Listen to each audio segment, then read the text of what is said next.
One of the traditions that we like to follow in the Ocean Quartet is that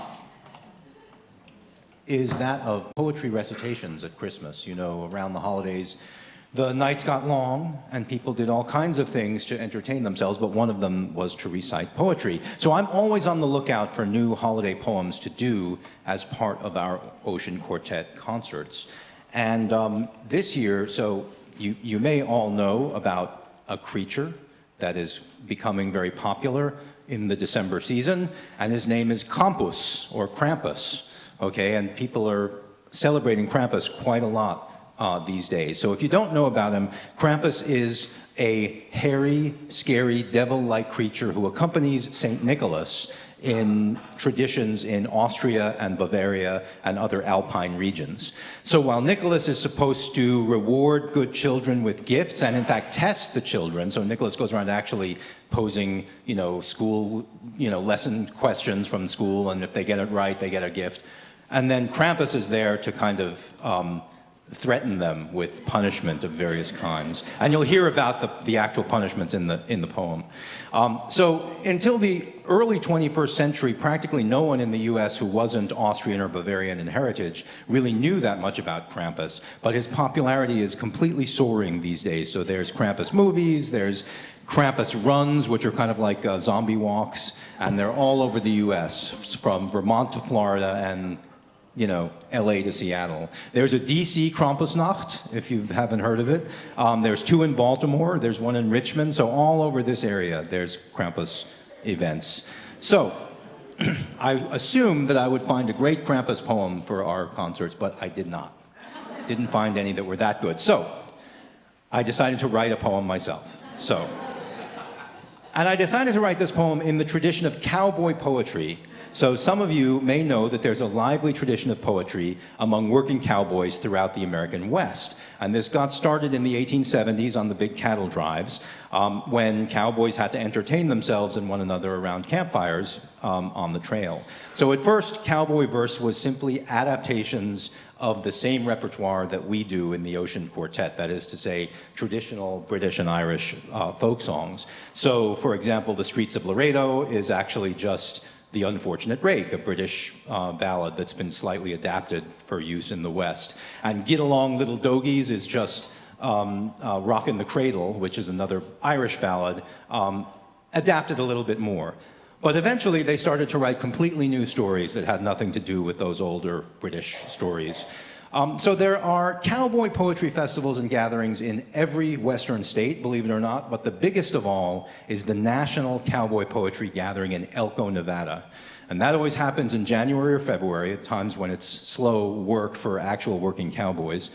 And the very first year of the National, they had a printed program, and it only had one poem in it. It had, the schedule of events and all that. But it had one poem in it, which was a classic by Gail Gardner, in which two cowboys run into the devil.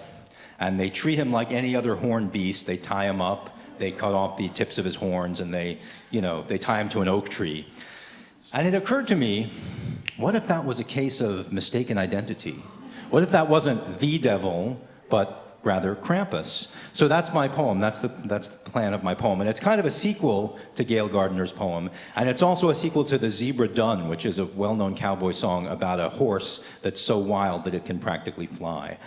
And putting these elements together, I wrote Krampus and the Cowboys. And to give you the setting, the Sierry Peaks is the local cowboy name for the Sierra Prieta Mountains, which are outside Prescott, Arizona.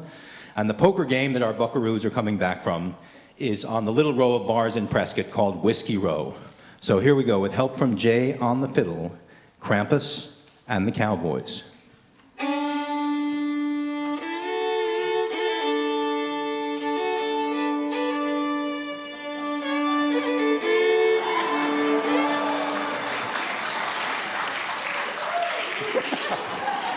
Jay Anstill, everyone.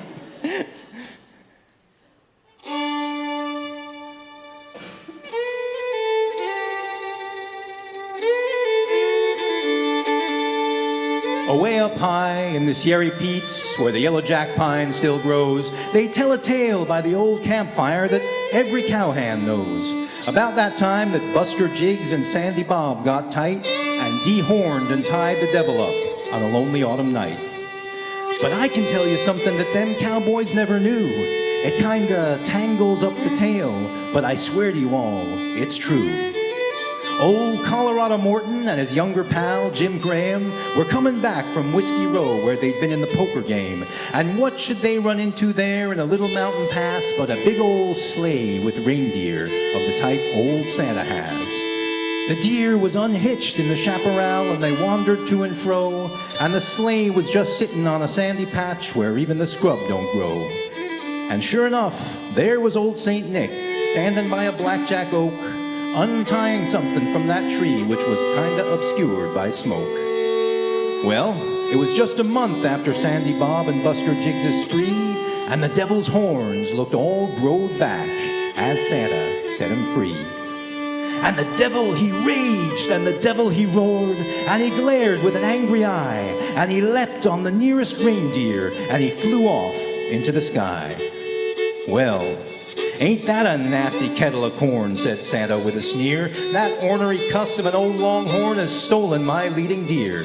And I'll never get up into the sky with only this sorry crew, so I'd better sit and think a while and figure out what to do. So Morton and Graham introduced themselves and sat with Santa a spell and said, why would you let the devil go, if you wouldn't mind to tell?